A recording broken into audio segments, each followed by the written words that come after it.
Buenas tardes. Vamos a comenzar eh, en la tarde de hoy, la clase correspondiente a la enfermedad de Alzheimer. Esta es una clase que tiene características diferentes a las del año pasado. El año pasado eh, habíamos hablado de algunas cosas, algunos temas que ahora realmente no son así. Y no son así por la sencilla razón de que la ciencia avanza y cambian los resultados científicos. Antes de referirnos a la demencia de Alzheimer como tal, vamos a referirnos a qué cosa es el envejecimiento normal, para que no se confundan entre lo que vamos a ver como la demencia de Alzheimer y el envejecimiento. El envejecimiento normal es un proceso que está relacionado directamente con el paso del tiempo y que consiste en un incremento progresivo de la vulnerabilidad del organismo que se asocia con una dificultad creciente en las posibilidades de adaptación y una mayor susceptibilidad a contraer enfermedades, las que eventualmente conducen a la muerte. Eso de las posibilidades de adaptación, uno lo ve mucho porque, por ejemplo, cuando un niño se muda de una casa para otra, o de un pueblo para otro, o de un país para otro, se adapta muy rápidamente. Pero cuando una persona de 70, 75, 80 años, sano, sin ninguna dificultad de enfermedad, se muda de una casa para otra, o para otro pueblo, o para otra ciudad, o para otro país, su capacidad de adaptarse a las nuevas condiciones son complicadas. Y eso me imagino que todos lo deben haber experimentado de alguna forma u otra. Luego, a eso uno se refiere cuando habla de las dificultades crecientes de las posibilidades de adaptación. Y naturalmente, pues, la gente vieja se enferma con mayor susceptibilidad que la gente más joven. Ahora, las contingencias individuales pueden afectar la calidad del envejecimiento y anticipar o retrasar la muerte, pero en ningún caso condicionan la duración biológica teórica de la vida. ¿Ok? El envejecimiento representa una propiedad innata de la célula que se expresa en las estirpes celulares y no en las células individuales. ¿Ok? Luego, la muerte no es la principal consideración. Los significativos son los índices de vitalidad, cómo se vive ese envejecimiento, la resistencia a las enfermedades y las eficiencias de los órganos. ¿Ok? Cuando uno se refiere al envejecimiento, lo primero que hablamos es de la expectativa de vida, que es el número de años de vida que un individuo puede estadísticamente vivir a partir del momento de nacimiento. Y eso depende del lugar donde nació y donde vive. ¿Ok? ¿Qué es la senescencia? La senescencia es la disminución progresiva de la eficiencia biológica y de la capacidad del organismo para mantenerse por sí mismo como una maquinaria efectiva. ¿Y qué es la involución? La involución es el proceso de declinación o decaimiento en todos los órganos después de los 50 años. Pues después de los 50 años, pues empiezan a padecer de los riñones o del hígado o de los pulmones, etc. Y existe algo que se denomina abiotrofia, y es cuando la involución ocurre muy prematuramente. Y eso sí es un proceso patológico. ¿Comprende?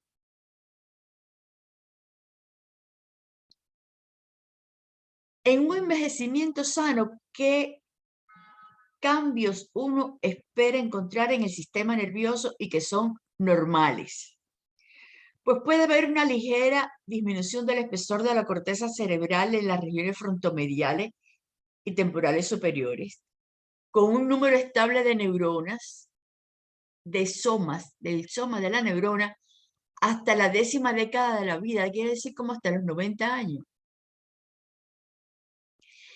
Por eso cuando en una resonancia magnética yo veo que un radiólogo dice que alguien de 60 años que tiene una atrofia cortical que se ve en la resonancia magnética es acorde a su edad, yo no sé de qué están hablando, porque eso no es acorde con su edad, ¿entiende? No es acorde con su edad.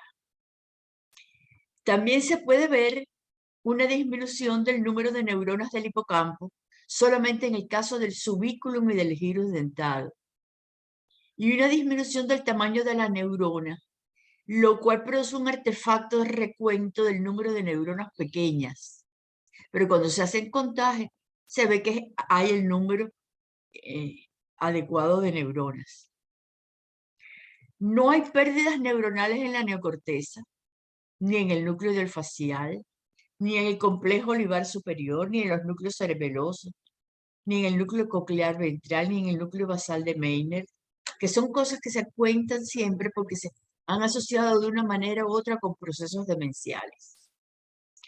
Hay una disminución ligera del número de sinapsis en mayor proporción que la reducción del número de neuronas, pero los cambios del número de sinapsis es un proceso que se ocurre durante toda la ontogenia. O sea, durante todo el proceso de la ontogenia intraútero hay muchos cambios en el número de sinapsis.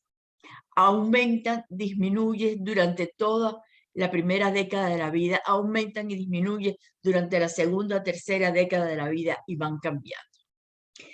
Hay una disminución ligera de la sustancia blanca, lo cual reduce el consumo de glucosa con un flujo sanguíneo normal. Hay algunos signos neurológicos del envejecimiento. Por ejemplo, disminuye la capacidad de reacción de la pupila a la luz y de la acomodación del cristalino. Eso sucede. Y entonces hay que empezar a usar lentes para ver de cerca. Eso pasa con la edad. Hay una insuficiencia de la convergencia ocular con restricción de la mirada vertical principalmente hacia arriba. Por lo tanto, esos viejitos que llegan a la consulta, que los traen para el chequeo, que no padecen de nada, no son hipertensos, no son diabéticos, no son dislipidémicos, no tienen nada, no se les olvidan las cosas. Pero cuando uno los examina los movimientos oculares, le dicen, mire para la derecha, mire para la izquierda, mire para arriba, se dan cuenta que a la hora de la mirada para arriba, no lo hacen tan bien como lo hace cualquier estudiante de medicina de 23 o 24 años. Los viejitos tienen una disminución de la adaptación a la oscuridad y un aumento de la sensibilidad a la luz. Y entonces ustedes ven que los viejitos por la noche van encendiendo todas las luces de la casa cuando van a ir al baño o cuando van a ir a la cocina a tomar agua. ¿Entienden? Tienen una disminución de la percepción de los tonos agudos. No es que no los oigan, es que tienen una disminución de esa percepción. Y entonces lo que hacen es que suben el volumen del radio o de la televisión. Entonces ustedes empiezan a decir, abuelo, ¿por qué tienes tan alto el televisor? Etcétera. Tienen una disminución de la discriminación de los sonidos del lenguaje. A eso se le llama, tiene un trastorno de la percepción del cuchicheo, o sea, de cuando se habla bajito. Entonces ellos, los viejitos dicen, háblame más alto que no te oigo. No es que no te oigan, no es que no les oigan, es que les cuesta discriminar los sonidos del lenguaje. En cambio, los otros sonidos los oyen perfectamente bien. Entonces tienen que hablarle más despacio. No como hablamos todos nosotros, que hablamos como una ametralladora. Hay una disminución progresiva desde el nacimiento, la adolescencia, la juventud, la adultez, hasta el envejecimiento del olfato y en menor extensión del gusto. Cuando los niñitos nacen, ven muy mal, no oyen tan bien, pero aunque estén tranquilitos, si la mamá entra a la habitación, la huelen, como si fueran perritos o gaticos, la huelen, perciben el olor de la madre. Ajá. Eso se va perdiendo con el tiempo, esa agudeza del olfato que tiene el recién nacido, eso se va perdiendo con el tiempo. Y hay veces que ustedes le dicen a la abuela, le echaste como que más pimienta o más sal a la comida, ¿entiendes? Y a veces hay enlentecimiento del tiempo de reacción motora. Todo el mundo ha visto a un viejito delante de ustedes manejando. Y entonces uno dice, ay, debe ir un viejo manejando porque va muy despacito. Y entonces uno se encuentra que esta es la arquitectura de las fibras y esta es la estructura de las redes y estos son los centros de mayor densidad de conexiones. Y así es como funciona el cerebro normal, con las estructuras de las redes y los centros de mayor densidad de conexiones. ¿Comprenden?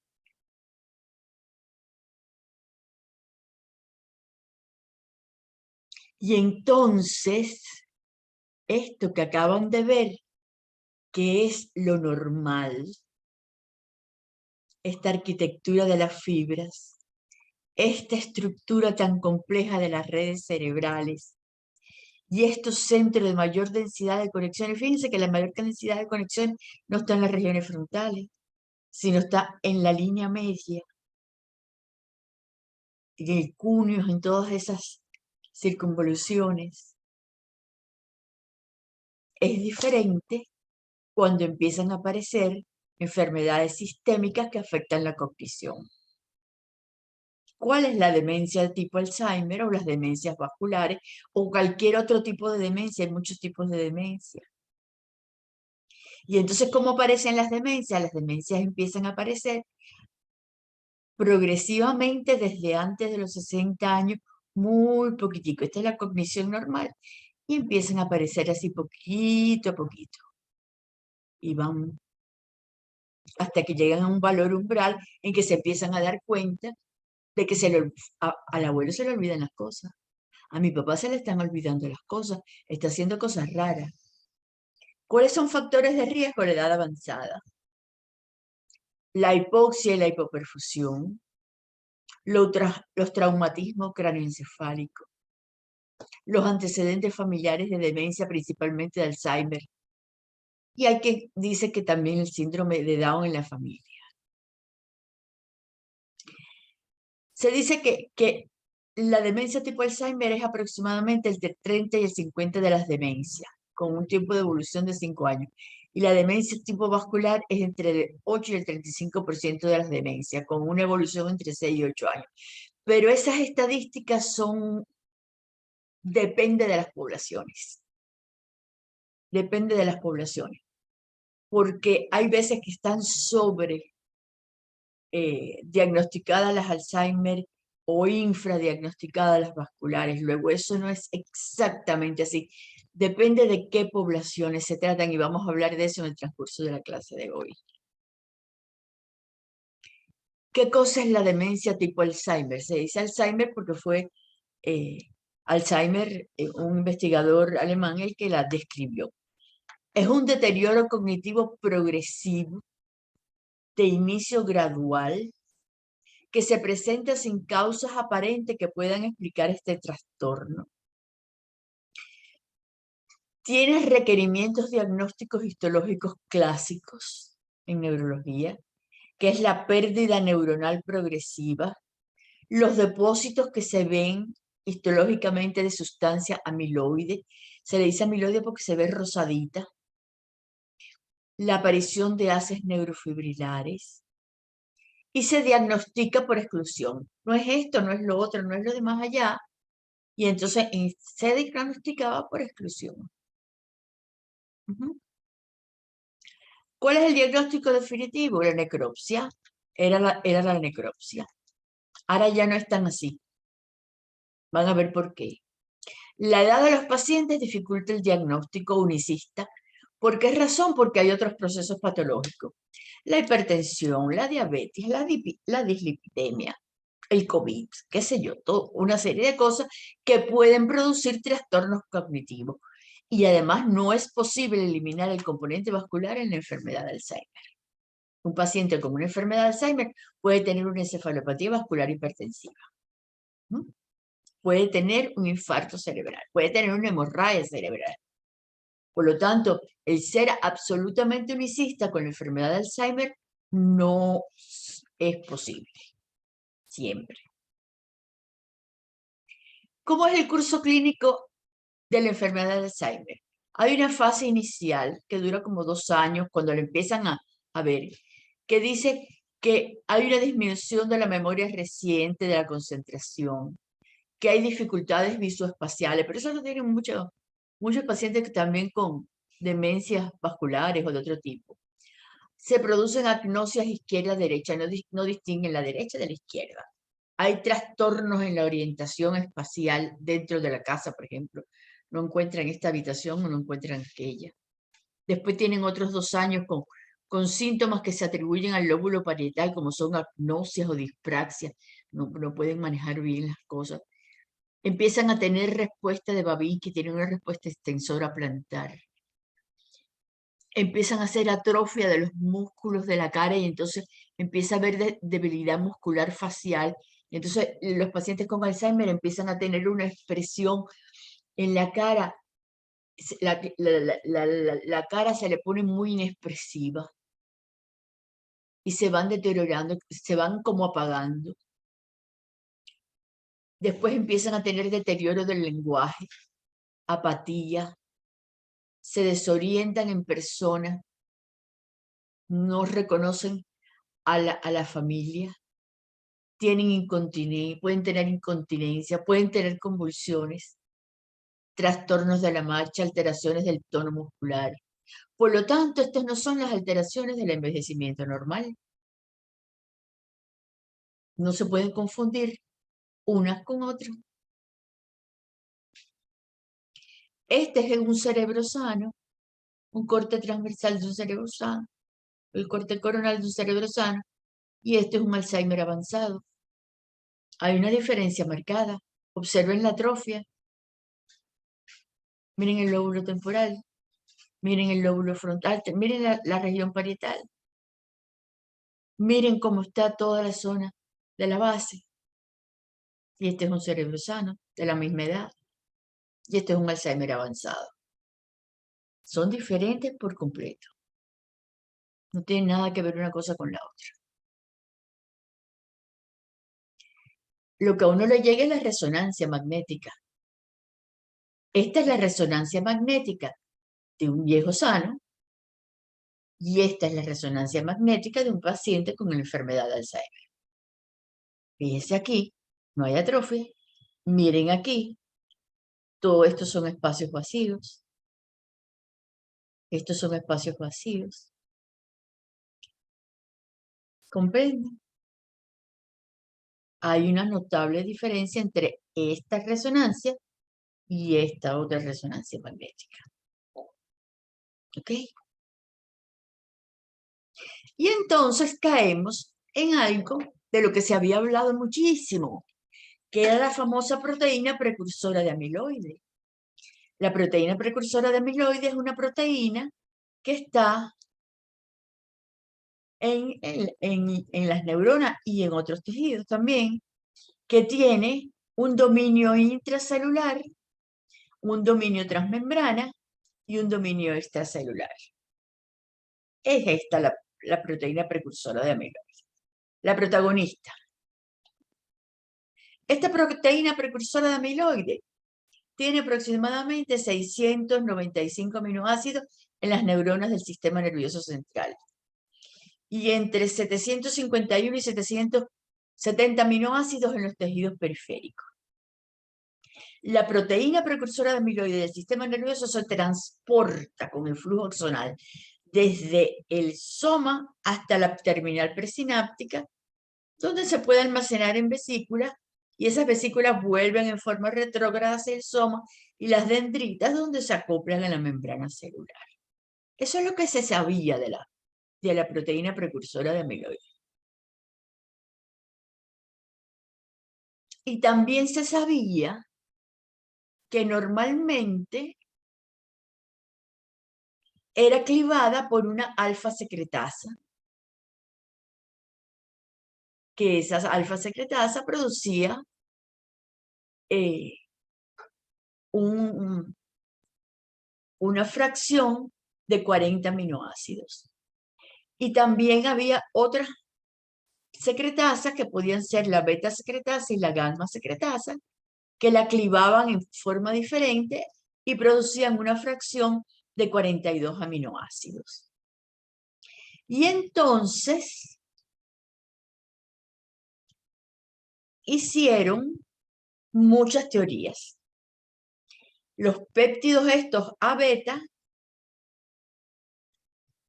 que son estos que son de 40 o de 42 aminoácidos, se liberan en las neuronas, en los astrocitos, en las microglías, en el endotelio, en las células de músculo liso, y el A beta está presente en el plasma y puede atravesar la barrera hematoencefálica. Y dijeron durante mucho tiempo que la beta de 40 aminoácidos estimulaba el crecimiento neuronal, activaba las glías, era receptor de radicales libres. Y el segmento de A beta de 42 aminoácidos se precipitaba formando placas insolubles en el citoplasma de la neurona, en el espacio extracelular y perivascular. Y esto se asumía como cierto hasta el año 2019 y 2020. Por lo tanto, no quiero ver que nadie en el examen me vaya a poner semejante cosa. ¿Y qué pasaba? Que se había descrito que había genes que se llamaban presenilinas 1 y presenilinas 2, que eran las que producían el A-beta 42, y ese A-beta 42 se agregaba y formaba placas difusas, encima de las cuales se montaba el A-beta 40, y eso producía unas placas con una gran respuesta inflamatoria arriba, con activación de la microglía, liberación de citoquina, astrocitosis, y todo eso era lo que producía la enfermedad de Alzheimer. Luego, el malo de la película era la beta 42, y a la beta 40, que era el bueno, se encaramaba encima de las placas que formaba el beta 42. ¿Entiendes? Y esa era la teoría que existía. Y eso se asumía como cierto hasta el año 2019, 2020. Y entonces se decía que la presenilina 1 y 2 esta, cuando se mutaban producían a beta 42, y cuando no mutaban producían a beta 40, que era receptor de radicales libres, pero el beta 42 no era receptor de radicales libres, y por lo tanto producía daño de proteínas intra y extracelulares, y producía un fenómeno de excitotoxicidad sobre los lípidos y proteínas de membrana, se producía entrada de calcio y las neuronas se morían por apoptosis. Esa era la teoría del Alzheimer. Pero ya no es. Por lo tanto, no me pueden poner nada de eso en el examen. ¿Y cómo lo descubrieron? Bueno, pues lo descubrieron por la siguiente causa. Hay muchas poblaciones europeas, hay muchas comunidades en los Estados Unidos y Canadá, y también en el Medio Oriente, con muchos reales, que pagaron estudios para que se produjeran anticuerpos anti-beta amiloides ya sea para monómeros, oligómeros o polímeros, desarrollados por las empresas farmacéuticas para destruir el A-beta-42 y destruir las placas. Y pensaban que con la destrucción de las placas se podía resolver el problema de los pacientes que tenían enfermedad de Alzheimer. Desafortunadamente, cuando utilizaron los anticuerpos antibeta amiloide para todas estas placas, esas empresas farmacéuticas no mejoraron los síntomas de los pacientes, a pesar de que la tomografía de emisión de positrones mostraba la ausencia de placas después de suministrarle los anticuerpos a los pacientes seguían igual de mal. Entonces, los pacientes que se inmunizaron contra el A-beta-42, que no tenían efectos secundarios como encefalitis y que nunca formaron placas, porque pensaron, bueno, es que estos tenían placa y ya se habían muerto las neuronas. Vamos a hacerlo con los que no han formado placas. Le hacían tomografía de emisión de positrones, veían que no habían formado placas y los inmunizaron contra la beta-42. Y los siguieron. Pero no formaron placas, pero también tenían los trastornos cognitivos que los sujetos que no se trataban. Entonces, hicieron otro estudio, estaban haciendo estudios, todo esto era muy silenciosamente durante los últimos 10 años. Otros estudios antes que hubiera ni síntomas ni placa en sujetos más jóvenes, que tenían la mutación de las presenilinas, que tenían mutaciones en la proteína tau, y le hicieron todo esto y también desarrollaron trastornos cognitivos y demencia. Por lo tanto, algo estaba pasando y ya no era válida la teoría de que la beta-42 era el que estaba produciendo la enfermedad de Alzheimer. De ninguna manera. Y que esto no tenía nada que ver. Por lo tanto, en diciembre del año 2020, la FDA en los Estados Unidos decidió que no iba a financiar más ni iba a autorizar más los proyectos de investigación de la aducanumab, que era como se llamaba el fármaco, que estaba en fase 3. Fíjense, para llevar un fármaco a fase 3 hay que haber pasado por la fase 1 de producirlo, probarlo en animales de experimentación, probarlo en animales más grandes de experimentación, probarlo en la fase 2 en sujetos sanos y llevarlos a fase 3 para tratamiento. O sea, un poco de años y un poco de reales en eso, para el tratamiento de la demencia tipo Alzheimer. El FDA dijo que se acabó, porque eso no servía, y que constituían la última esperanza de tratamiento con anticuerpos anti-beta amiloide, en 3 tipos de estudios diferentes que se estaban haciendo a nivel mundial. El estudio Emerge, el estudio Engage y el estudio Prime. Y no lo aprobaron, ni para la venta, ni para la administración a pacientes, ni para nada. Se acabó, hasta ahí llegaron. ¿Entienden? Pero los investigadores siguieron con un estudio que se llamaba DIAN, en el que los familiares de pacientes con enfermedad de Alzheimer que no tenían síntomas y sí tenían mutaciones, le pusieron uno parecido que se llamaba solanetumab y no se formaron las placas, ni una plaquita se formó, pero sí aparecieron los trastornos cognitivos y sí empezaron a aparecer los síntomas demenciales.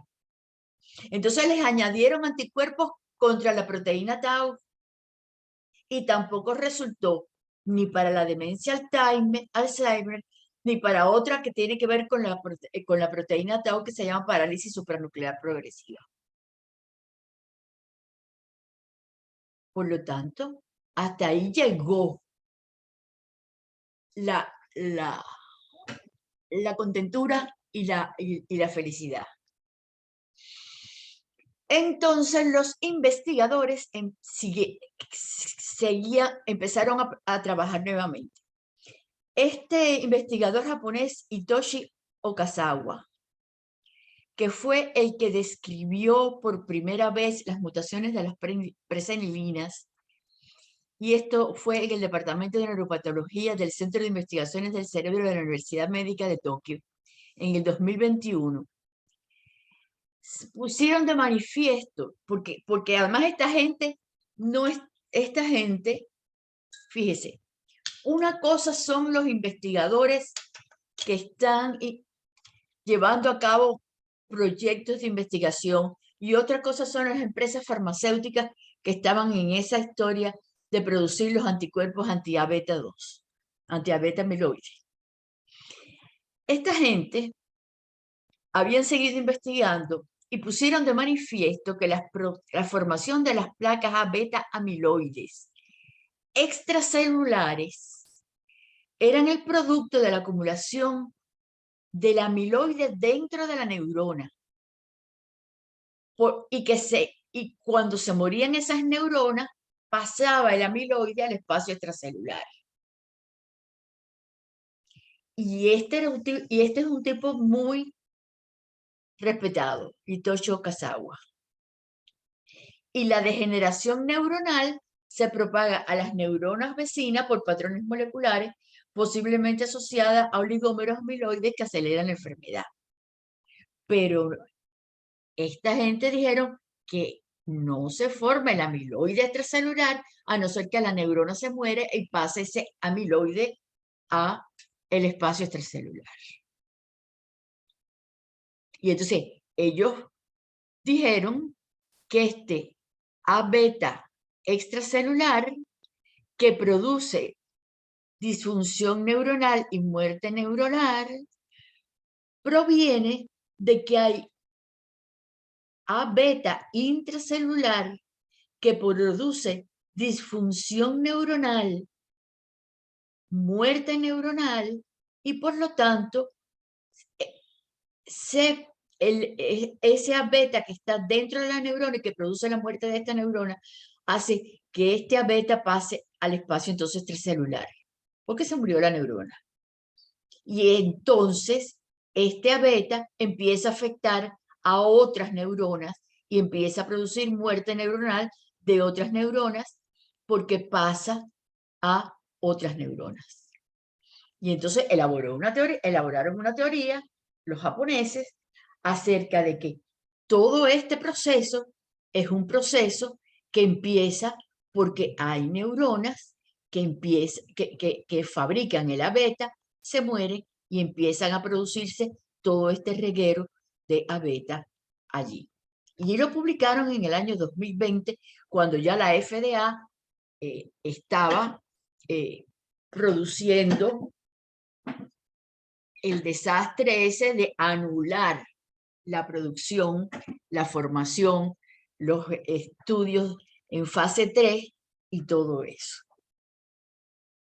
Luego, la hipótesis amiloide pasa a ser un problema de la intracelular de la neurona y no de la formación de placa. La formación de placa es cuando ya las neuronas están muertas, según los japoneses.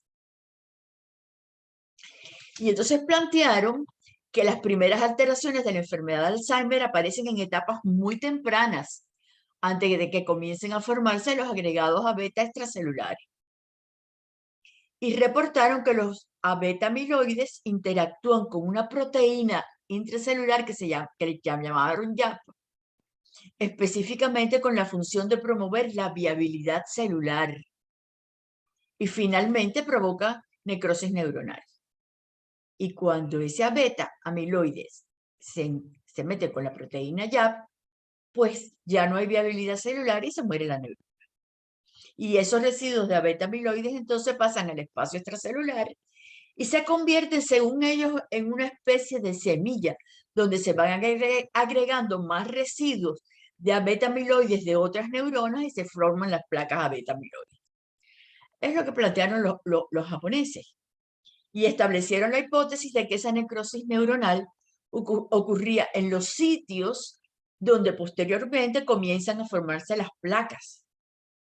Y algún daño asociado a patrones moleculares influía en los axones y en las dendritas desde las neuronas necróticas con las que se conectaban, o estaban en proximidad estrecha, induciendo señales celulares principalmente de una fosfoproteína que tiene un nombre rarísimo, que se lo puse aquí, la PCR46 Marx, al final todo el mundo le dice Marx, y que al inducir señales en esa fosfoproteína se producía la degeneración de axones, dendritas y terminales de ambas. Esto fue, pues, se podrán imaginar ustedes que un baño no de agua, sino de hielo sobre las esperanzas de la gente que decía que chévere, porque ahora con el damos problemas de anticuerpos y ya resolvemos el problema de las placas. Y no fue así, y de eso nada. Y esa proteína Marx tiene como función conectar la red de actina intracelular a la membrana celular, lo cual es fundamental para el mantenimiento de las protrusiones e indentaciones de la membrana celular. Es lo que hace la fulana proteína Marx. Y también reportaron que las protrusiones de la membrana posináptica y de las espinas dendríticas se vuelven inestables cuando la proteína Marx es fosforilada, tanto la membrana presináptica como la posináptica. Y las neuronas con necrosis en curso se acompañan de degeneración de sus prolongaciones que se tiñen para esta proteína y sus núcleos se tiñen levemente con el DAPI. Entonces yo me puse a pensar, bueno, ¿qué cosa será este DAPI? Porque las neuronas que empezaban a necrosarse y sus prolongaciones se teñían, bueno, está bien, la proteína Marx se está fosforilando y es la que tiene que ver con las indentaciones de la terminal presináptica o posináptica. Pero los núcleos se tiñen con el DAPI. ¿Qué cosa es el DAPI? El DAPI es un colorante para el DNA que no es permeable. O sea, no entra en las células vivas, pero atraviesa una membrana que está comprometida funcionalmente y se une al DNA del núcleo, específicamente a la adenina y la timina. Por lo tanto, solamente tiñe a las células muertas. Por eso ellos pudieron llegar a la conclusión de que en ese momento, cuando ya el Marx se teñía y los núcleos se empezaban a teñir levemente con DAPI, es porque ya la neurona tenía una necrosis en curso. Y todavía no había ni sombra de placas beta amiloide en el espacio extracelular. Y ya la neurona estaba muerta. Ajá. Luego, la existencia de necrosis neuronal antes de aparecer los agregados amiloides extracelulares explica por qué razón los estudios para disolver las placas beta amiloides no incidían en el trastorno cognitivo. Porque el trastorno cognitivo no depende del espacio extracelular, sino de la indemnidad de las neuronas. Por lo tanto, estos nuevos estudios histoquímicos demuestran que la acumulación del amiloide intracelular es el que provoca la necrosis neuronal y el paso de ese amiloide al espacio extracelular y la formación de agregados. Y cuando ya pasa al espacio extracelular es porque ya las neuronas no existen. Eso se entiende. Yo necesito que esto se lo lean con mucho cuidado y lo vuelvan a leer y lo vuelvan a recontraleer. Porque no se crean que no se los voy a preguntar. Claro que se los voy a preguntar. Si yo me lo tuve que estudiar, ustedes se lo tienen que estudiar también. En otras palabras, el A-beta amiloide extracelular es el resultado de la necrosis neuronal provocada por el A-beta amiloide intraneuronal. Claro y entendido. No hay duda en eso. ¿Ok? Ahora, la acumulación del amiloide intracelular es seguido por una expansión del retículo endoplásmico. El retículo endoplásmico se empieza a expandir porque se mete ese amiloide intracelular dentro del retículo endoplásmico, se va expandiendo y se rompe allá adentro. Y entonces se produce una ruptura necrótica de la célula y este amiloide se mantiene en el espacio extracelular. Esa expansión del retículo endoplásmico es producida por la muerte celular y es inducida por un represor transcripcional sobre la famosa proteína YAP, que es un modulador transcripcional que inhibe los genes apoptóticos. Y ese modulador transcripcional que inhibe los genes apoptóticos activa entonces los genes que están involucrados en la proliferación celular y que activa los genes involucrados en la proliferación celular. Por lo tanto, se produce la propagación de los agregados, se asocia a patrones moleculares liberados desde la necrosis original y se acelera el proceso de degeneración. ¿Por qué? Porque esta expansión del retículo endoplásmico se produce por la muerte celular inducida por un represor que tiene que ver, que lo que estaba haciendo era inhibiendo los genes apoptóticos. Y ya deja de inhibir los genes apoptóticos y se empieza a producir la apoptosis de esas neuronas. ¿Está claro? Por otra parte, no solamente los japoneses, que eran los primeros que habían descrito todo esto, estaban trabajando en esto, sino también en la Universidad de Gotemburgo, en Suecia, en el Centro de Investigaciones de Demencias en Londres y en otras instituciones, se determinó que en la enfermedad de Alzheimer había una gran disminución de la cantidad de proteínas sinápticas, con incremento de la pérdida del número de sinapsis, lo cual estaba acorde con lo que habían descrito los japoneses de que había un problema con la pérdida de las proteínas que tenían que ver con las indentaciones de la membrana sináptica. Y ellos llegaron en Suecia, en Londres, a la conclusión de que la carga de A-beta era mayor para los pacientes con enfermedad del Alzheimer que para los que tenían envejecimiento patológico, pero sin enfermedad de Alzheimer. Y que el péptido más abundante en la enfermedad de Alzheimer era el A-beta X40 y en el envejecimiento patológico que no tenía enfermedad de Alzheimer era el A-beta X42. ¿Qué quiere decir esta X? A-beta 40 es un pedacito de aminoácidos que tiene 40 aminoácidos. Pero se mezcla, se oligomeriza con otro A-beta 40. Si son dos A-beta 40, es A-beta 240. Si son 3, es A-beta 340. Si son 5, es A-beta 540. Lo mismo el 42, A-beta 142, A-beta 242 están oligomerizados 2 cadenas de A-beta 42, o A-beta 442 son 4 cadenas de A-beta 42. Pero lo más interesante es que encontraron que el péptido más abundante en la enfermedad de Alzheimer no era la 42, sino la beta 40, a beta X40. Vamos a ver cuál de los X40. Y en el envejecimiento patológico, que no es enfermedad de Alzheimer, era el A-beta X42. ¿Ok? Por lo tanto, toda la teoría previa que se había hecho y por el cual se gastó muchísimo dinero en los estudios esos que al final la FDA eliminó, no tenía nada que ver con el beta 42, sino con el beta 40. Luego, la función sináptica estaba preservada en los pacientes que tenían un envejecimiento patológico, pero que no era enfermedad de Alzheimer.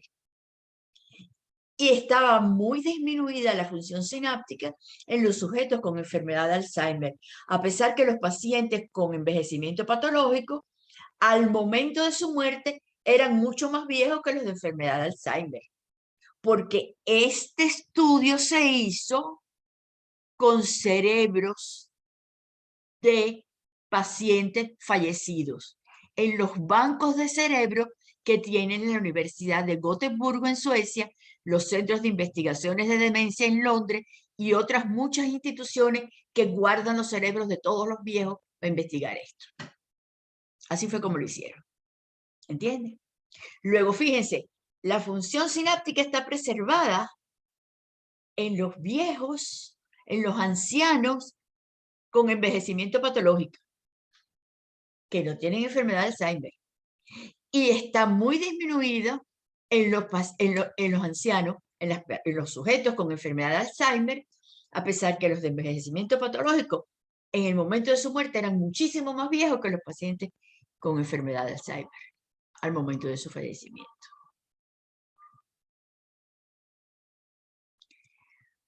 Por lo tanto, el clivaje de la proteína precursora de amiloide por las beta y las gamma secretasas produce a beta amiloide de diferentes longitudes. Eso lo descubrieron entre 37 y 42 residuos de aminoácidos. Luego hay a beta de 37, a beta 38, a beta 39, a beta 40, a beta 41, a beta 42. Residuos de aminoácidos, los cuales se agregan de forma distinta y por eso se denominan a beta X40 o 42 o 37, etc. Y la X depende de cuántas cadenas se mezclan de cada uno de ellos. La X significa cuántos residuos de aminoácidos se agrupan. Y cuando se agregan, también se agregan de forma diferente. Pueden agregarse de forma globular, de forma lineal, compacta, etc. Y esto tiene su importancia en su papel dentro del sistema nervioso central. Y esto lo descubrieron todos estos grupos en Gotemburgo, en Londres, etc. Fíjense, esto es lo que ellos le llamaban nuclear. Así es cuando se agrupan y entonces les llamaron fibrilar. Así se agrupan y les llamaron compacto. Así se agrupan y formaron globular. Y empezaron a estudiarlo. Había más nucleares que fibrilares y más fibrilares que compactos y más compactos que globulares. Estos tenían una estructura de A beta que le llamaron 40D de una forma no covalente y estos tenían otra forma de agruparse. Hay muchísimas formas de agruparse. Eso es para complicarnos la vida a nosotros y a ustedes. ¿Ok? Luego las proteínas sinápticas están disminuidas en la enfermedad de Alzheimer y en los familiares de pacientes con enfermedad de Alzheimer también, en comparación con los pacientes con envejecimiento patológico y con los sujetos controles. Envejecimiento patológico quiere decir gente que está envejeciendo con algunos problemas cognitivos, pero que no tienen nada que ver con la enfermedad de Alzheimer. Hay más placas amiloides en la enfermedad de Alzheimer que en el envejecimiento patológico. Y las proteínas sinápticas disminuidas. En la enfermedad de Alzheimer, la disminución de la función sináptica está más relacionada con el A-beta 40 que en los pacientes con envejecimiento patológico. Y el A-beta X40, X, porque hay que ver cuál A-beta es el principal componente de la llamada angiopatía amiloide cerebral, que vamos a hablar ya de la angiopatía amiloide cerebral.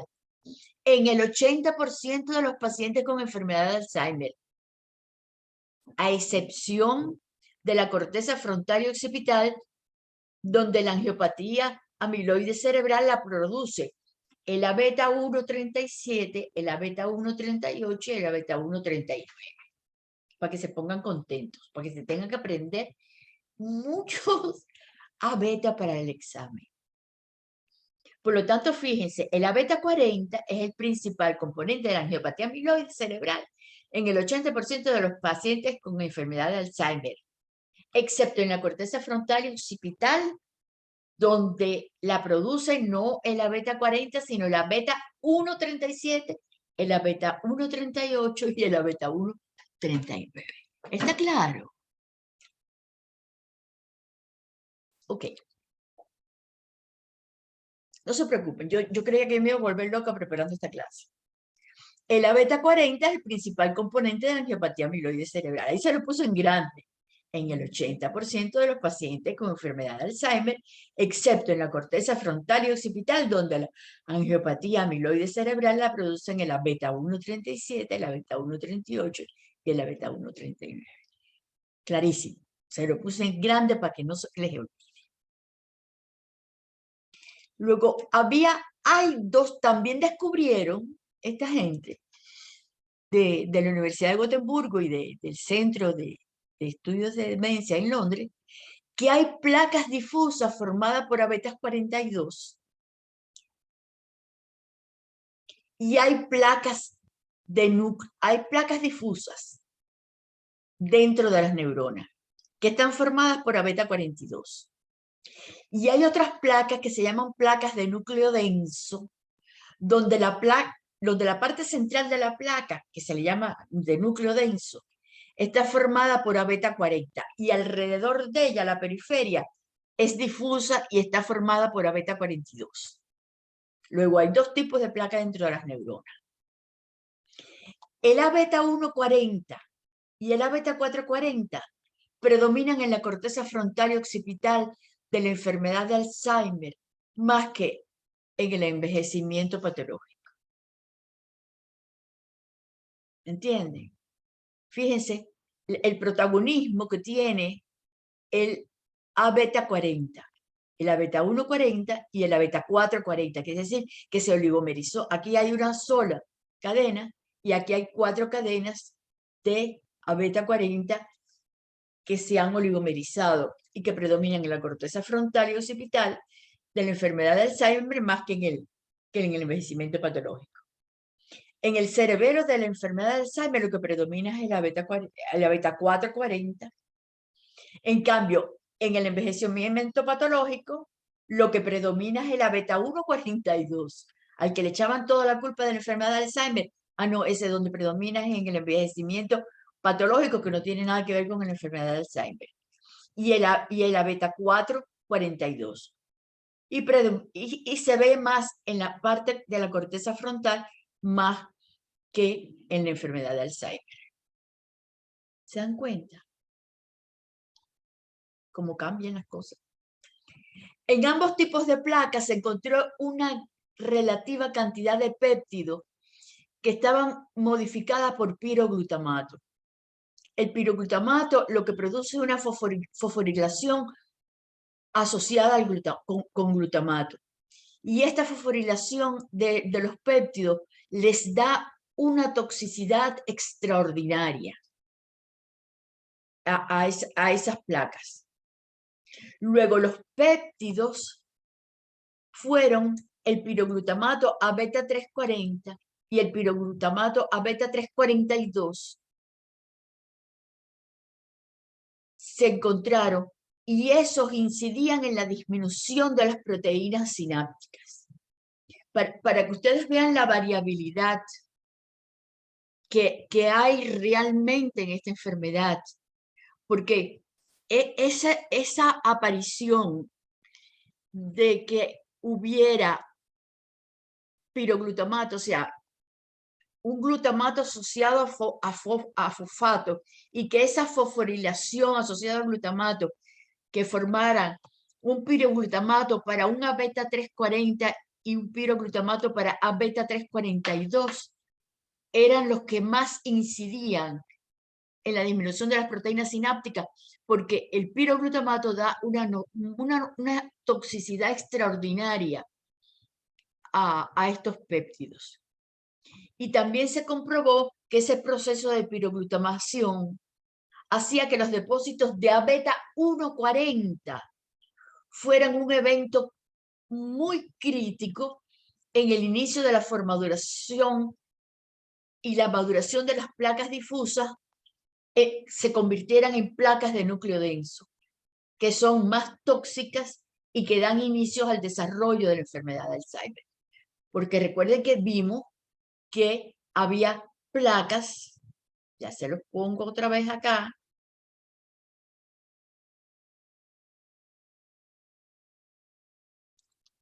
que había placas formadas por A beta 42, que son difusas, y placas de núcleo denso, que la parte central era A beta 40 y la periferia es difusa. Pues bueno, ya ustedes ven que el proceso de piroglutamación hacía que el depósito de A beta 140 es un evento crítico en el inicio y la formación de las placas difusas en placas de núcleo denso, que son mucho más neurotóxicas y dan inicio al desarrollo de la enfermedad de Alzheimer. Luego, todo esto fue encontrado por estos grupos de investigadores. Ellos señalaron que la importancia de los péptidos A beta 40 en la disminución de las proteínas sinápticas en la corteza frontal y occipital, a diferencia de los A beta X42, que no parecen estar asociados en la cantidad de proteínas en la sinapsis, sino que son los A beta X40. De las fracciones A beta 40, X40, solamente el A beta 240 no está implicado con las lesiones de la sinapsis. Por lo menos ese se salvó. Pero todos los demás, el A beta 140, el A beta 340, el A beta 440, sí están implicados en la lesión de la sinapsis, excepto el A beta 240. El péptido A beta 140 es degradado por la neprilicina. Luego, la neprilicina para unas cosas es terrible, porque aumenta la resistencia vascular periférica, pero degrada a la beta 140. El A beta 440 y el fosfoglutamato A beta 340 disminuyen las concentraciones de proteínas sinápticas y determinan que las placas difusas se conviertan en placas de núcleo denso, iniciando la patología tóxica sobre el sistema nervioso central y la aparición de los síntomas presentes en la enfermedad de Alzheimer. Por lo tanto, toda aquella teoría acerca de que la beta 42 y los radicales libres y no sé cuánto, eso se eliminó por completo, porque es el A beta 40 el que está fosforilado con glutamato, el que tiene formado 4 cadenas de oligomerización, y el A beta 1, los que disminuyen las concentraciones de proteínas sinápticas, los que forman las placas difusas de núcleo denso, los que hacen la patología tóxica sobre el sistema nervioso central y hacen que producen la muerte de las neuronas. ¿Entienden? Pero es que en el Alzheimer no solamente existe esto, sino que existe una cosa que se llama angiopatía amiloide cerebral. Y hay dos tipos de angiopatía amiloide cerebral. La angiopatía amiloide cerebral tipo 1, donde hay depósitos de A beta X40 en los capilares corticales, en los capilares leptomeningios, en las arterias y arteriolas, venas y vénulas corticales. Y está la angiopatía amiloide cerebral tipo 2, donde hay depósitos de A beta 40 solo en los vasos leptomeningios y corticales, pero no en los capilares. Naturalmente, la enfermedad de Alzheimer se asocia con la angiopatía amiloide cerebral tipo 1, donde hay depósitos de A beta 40, X40, en todas partes, en capilares corticales, leptomeningios, arterias, arteriolas, vénulas y vénulas corticales. Fíjense, la barrera hematoencefálica, ya hablamos de barrera hematoencefálica ayer, facilita el aclaramiento de fragmentos proteicos como el A beta X40. También a través del drenaje intramural entre la membrana basal y el capilar. Luego, el A beta 40 se mete, no es que atraviesa solo la membrana del capilar, sino que se mete entre la membrana basal y el capilar. La edad avanzada de los pacientes y el hecho de tener ApoE de tipo E4 aumentan la angiopatía amiloide cerebral y alteran este drenaje intramural, lo favorecen. ¿Entienden? Luego, la lesión de la barrera hematoencefálica se produce porque el A-beta X40 infiltra esa membrana basal, la membrana de los pericitos, la membrana de la célula endotelial, y se agrega a la media y a la adventicia formando una doble barrera alrededor de la luz del vaso. Y la beta 40 infiltra y sustituye las capas de células de músculo liso, destruye las uniones estrechas entre las células endoteliales y los astrocitos. Y la extensión del daño de la barrera hematoencefálica se asocia con mediadores vasoconstrictores como la endotelina e incrementa la hipoperfusión cerebral, principalmente en las áreas terminales.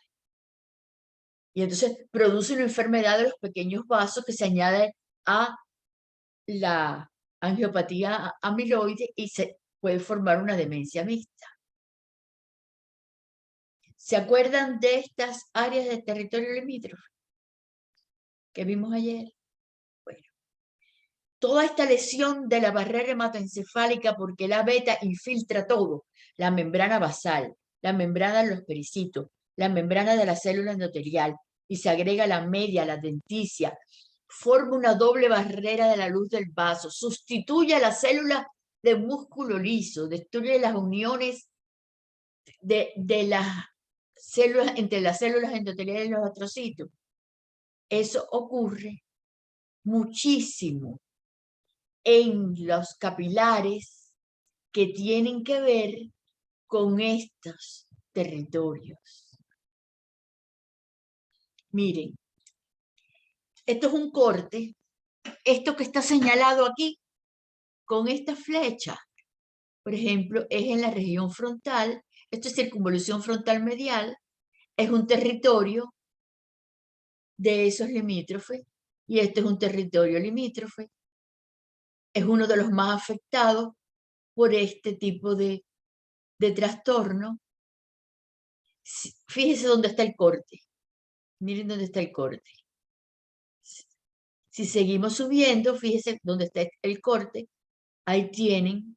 Eso es una zona limítrofe. Miren la zona limítrofe aquí, hacia la región parietal y occipital, temporal posterior, parietal y occipital. Siguen subiendo. Fíjense cómo está no solamente la región de frontal, sino también lo que viene desde el cíngulo. Miren la región parietal, todo como ocupa toda esta parte. Observen, seguimos subiendo en los cortes. Miren, toda esta zona es una zona limítrofe. Esta es una zona limítrofe que está afectada. Esto es una zona limítrofe también. ¿Ven? Miren, seguimos el corte subiendo. Zona limítrofe, toda esta parte frontal, toda esta porción parietal occipital y de la línea media. ¿Se acuerdan la parte que les enseñé dónde estaban la mayor densidad de núcleos de procesamiento de información en esta región? Bueno, mírenla, eso es una zona limítrofe muy afectada. ¿Por qué cosa? Por la angiopatía amiloide. Ahí tienen, esos son áreas de integración sensorial y de procesamiento de información. ¿Cómo pretenden que los pacientes con Alzheimer procesen nada? ¿Entienden? Luego, la enfermedad esta de pequeños vasos es una vasculopatía sistémica también, que tiene disminución de células de músculo liso en la media, con depósitos de material hialino que disminuyen la luz del vaso y a la que se agrega entonces el beta X40, sustituyendo las láminas basales, la célula de músculo liso, porque es que se escurrió por entre la membrana basal y el endotelio. Y entonces sustituye las láminas basales, las células de músculo liso, forma depósitos de amiloides, destrucción de las uniones estrechas y pasa a la circulación, además de obstruir la circulación cerebral. Se añade entonces la lesión de neuronas y glías por efecto sumatorio de la isquemia y la beta 40 y aparecen las demencias mixtas. Mire, fíjense, esto que ustedes ven aquí es la ocludina y la caderina. Aquí, esto lo destruye la beta 40, esto lo destruye la beta 40 y se mete por aquí. Y entonces se mete entre la lámina basal, entre la membrana basal y el endotelio. Y por allí se escurre hacia abajo. Pero además sustituye a las membranas basales. Fíjense, miren, se mete aquí, sustituye toda la membrana basal y en lugar de membrana basal lo que hay es a beta 40. Y entonces todo el pericito es sustituido por a beta 40 y se mete en el endotelio y por allí se cuela para abajo completamente. Y entonces afecta todo esto, afecta los pies terminales de los astrocitos, los pies terminales de las otras neuronas, y se mete todo esto y lo va destruyendo. Naturalmente, pues pasa entonces hacia la sangre y se distribuye. Y este es un estudio muy interesante que se los traigo, que hicieron en Barcelona, en la Universidad de Barcelona, porque los cardiólogos, o sea, no lo hicieron los neurólogos, hicieron los cardiólogos, y estudiaron 970 pacientes con insuficiencia cardíaca durante 7 años. Y entonces vieron cuánto A beta 40, A beta 140 tenían en sangre, que ya había pasado a la sangre. Y entonces se encontraron, los pacientes estos no tenían enfermedad de Alzheimer. No tenían enfermedad de Alzheimer. Eran 970 pacientes con insuficiencia cardíaca. Entonces, se encontraron que no había ningún efecto en la función cognitiva en los pacientes con insuficiencia cardíaca que no estaban tratados con inhibidores de la neprilicina, porque hay un fármaco que tiene valsartán más inhibidores de la neprilicina. Entonces, eran pacientes que no estaban tratados con esto para que no destruyeran el beta 140. Entonces, no hubo ningún trastorno cognitivo en estos pacientes. Pero ¿qué se encontraron? Que estos pacientes que tenían A beta 1, grandes cantidades de A beta 140 en sangre, tenían tasas de filtraciones glomerulares más bajas, tenían mayor agravamiento de la insuficiencia cardíaca, tenían un envejecimiento sistémico extraordinario y tenían mayor mortalidad por cualquier causa. Por cualquier causa de tipo cardiovascular o por cualquier causa relacionada con la insuficiencia cardíaca y un envejecimiento sistémico terrible en comparación con grupos de pacientes con insuficiencia cardíaca, pero que no tenían a beta 140 en sangre. Luego ellos llegaron a la conclusión que la aparición de la beta 140, aunque no tenga en sangre, aunque los pacientes no tengan enfermedad de Alzheimer, si tienen insuficiencia cardíaca, producen un envejecimiento sistémico con un incremento de la mortalidad mucho mayor que si no lo tuvieran. Y entonces, ¿qué pasa? ¿Que con eso se tiene enfermedad de Alzheimer? No. Para tener enfermedad de Alzheimer, además hay que tener una mutación para los haces neurofibrilares también. O sea, tiene que haber una tríada. Tiene que haber problemas de la sustancia beta amiloide, problemas de los haces neurofibrilares y de la proteína APOE. ¿Y qué pasa con los haces neurofibrilares? Que son filamentos helicoidales formados por la proteína tau hiperfosforilada. Ustedes eso lo saben.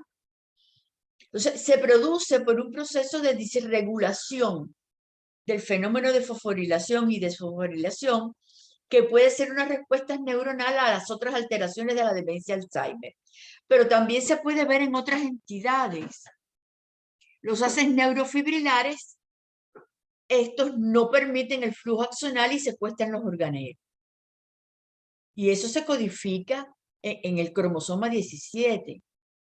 Entonces, fíjense, estos son los microtúbulos, pero esto que ustedes ven aquí pintadito de moradito, sí, es la proteína tau que normalmente estabiliza esos microtúbulos.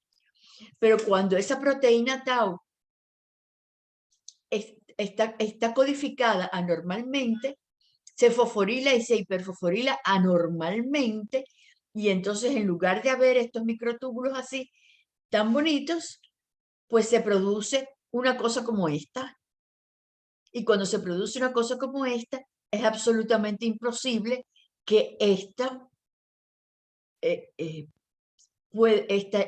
flujo pueda producirse.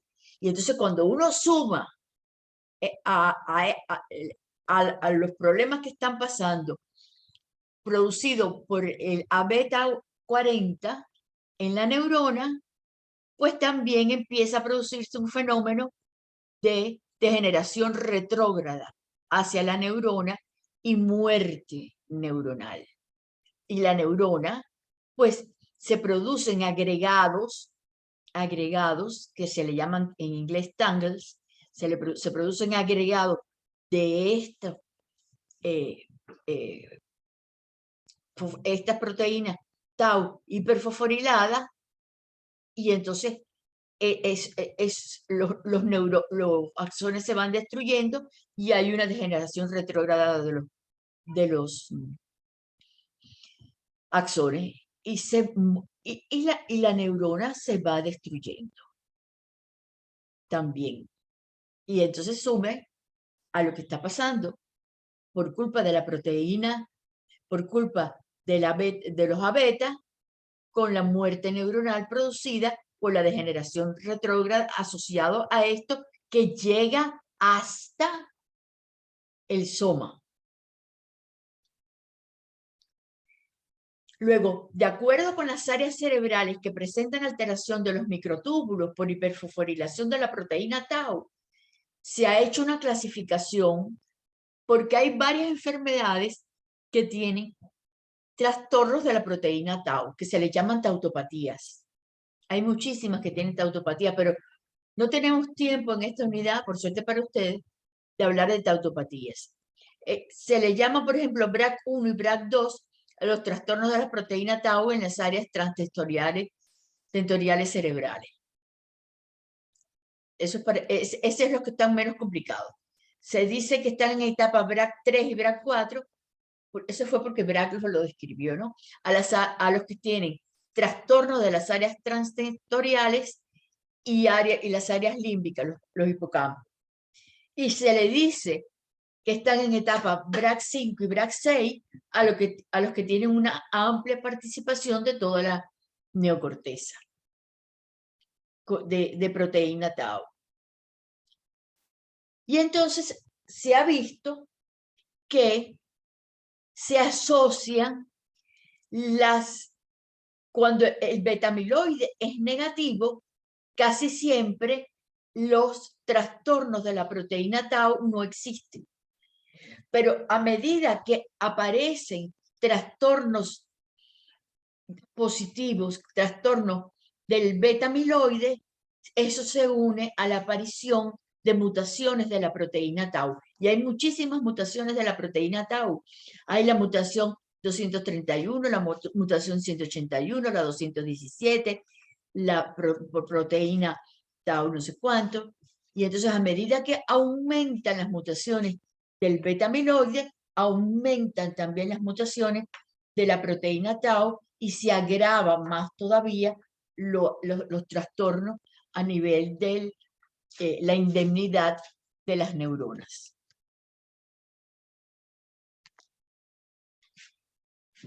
Luego, este cuadro tan bonito que yo les puse el año pasado, que decía que la combinación de la beta 40 y la beta 42 y la fosforilación anómala y la combinación de las placas neuríticas y a beta amiloide producía haces neurofibrilares y producía muerte neuronal y apoptosis y atrofia cerebral. Pues no es tan así porque tiene que haber también problemas de la apolipoproteína E. La apolipoproteína E normalmente participa en el procesamiento del colesterol de los residuos de VLDL. Eso lo van a ver muchísimo en la unidad de metabolismo. Repara la membrana neuronal y favorece la redistribución de los lípidos de la membrana. Produce sinaptogénesis compensatoria, o sea, es buena cuando funciona bien, es buena para el cerebro. Favorece el crecimiento neuronal. Y la ApoE2 y la ApoE3 participa a veces en el aclaramiento de la sustancia beta-amiloide. Luego, las funciones de la ApoE normal están aquí descritas, participan en la sinaptogénesis, en el aclaramiento amiloide, en procesos de neuroinmune, en la función cerebrovascular, liquidan. ¿Okay?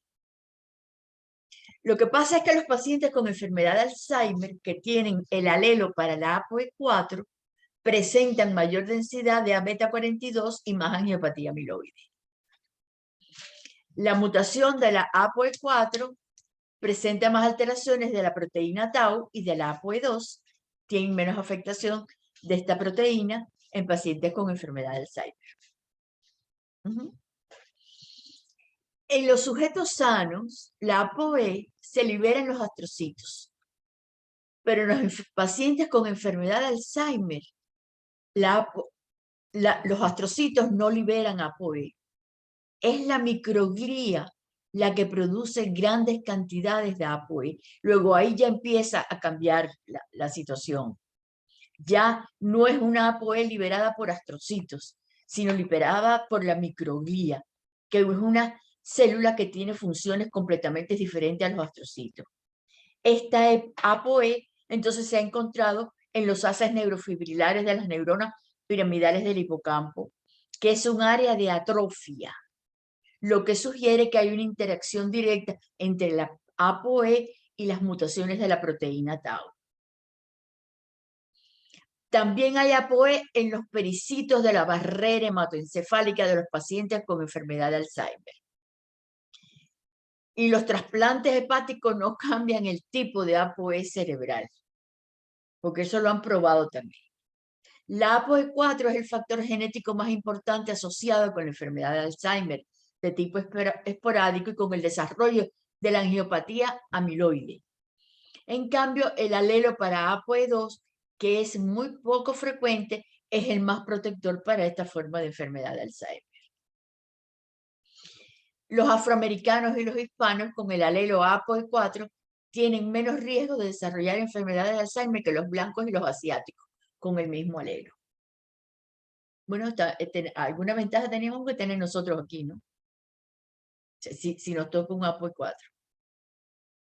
Luego, los pacientes con enfermedad de Alzheimer, pero con ApoE 2.2 o 2.3, tienen una menor cantidad de placas A beta y de ovillos neurofibrilares que los pacientes ApoE que sean 3.4, 3.3 o 4.4. Fíjense qué cosa tan compleja, ¿no? La ApoE3 es el alelo más común encontrado en la población. Hay algunas mutaciones muy raras que se han encontrado en algunas poblaciones en los Estados Unidos. Hay una que es una ApoE3 que se llama Christchurch R13E6S, que impide la oligomerización de la ApoB42 y la formación de placas, y también la formación de proteína tau anómala, pero es muy rara, rarísima. La encontraron en una comunidad muy aislada, por eso se llama así. Y entonces,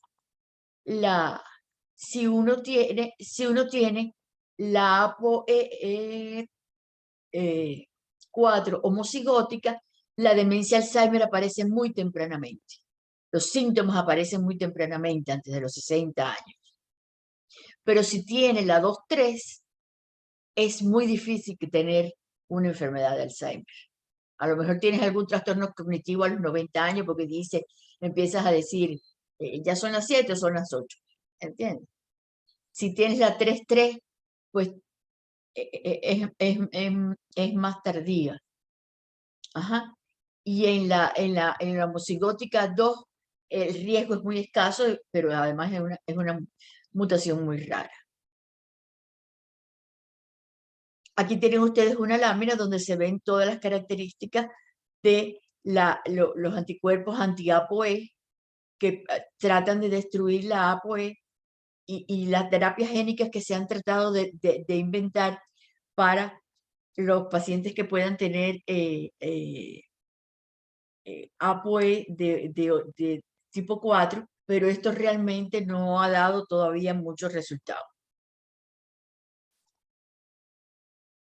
Luego, los pacientes pueden tener mutaciones esporádicas y aparecerse como una enfermedad de Alzheimer, pero lo más frecuente es que sean de tipo familiar, genético.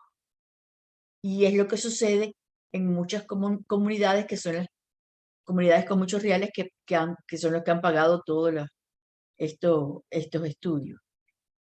Y esa neurodegeneración, muerte neuronal, disfunción, pérdida de sinapsis, interrupción de circuitos intracorticales, demencia y muerte son mecanismos terribles que se producen. Y lo pueden ver aquí. Este es el cerebro de un anciano muerto, normalmente, sin enfermedad de Alzheimer. Miren, un corte transversal. Y este es el cerebro de un paciente con una enfermedad de Alzheimer. Miren el corte mismo transversal. Comparen esto con esto. Ven. Fíjense, miren la línea media. Toda la línea media es de estructuras que tienen que ver con integraciones sensoriales junto a las regiones frontales. Son las que procesan información sensorial de tercer nivel. Mire cómo está eso. No hay forma que con este cerebro se pueda procesar nada. ¿Está claro? Aquí están las consultas docentes, como las pueden hacer. Yo les dije ayer en la clase de cerebro vascular que algunos estudiantes habían estado contestando en las preguntas de shock por clases viejas de shock. Esto es la actualidad al día de hoy de enfermedad de Alzheimer.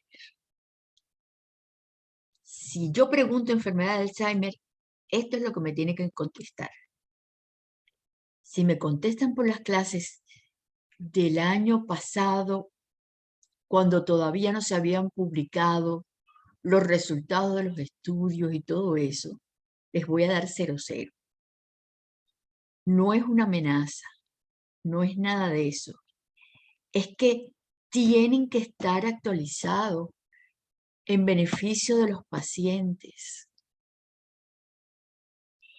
Tienen que estar actualizados en beneficio de los pacientes. En este momento no existe ningún medicamento que pueda mejorar la enfermedad de Alzheimer. Ningún medicamento. Y tienen que estar claros ustedes para que no den falsas esperanzas y para que puedan manejar adecuadamente la situación familiar de un paciente. ¿Ok? Espero que cualquier duda me la pregunten en cualquier momento, cuando quieran, sin problema. Les mandaré las notas, pienso yo que dentro de 2 o 3 días, para que lo tengan.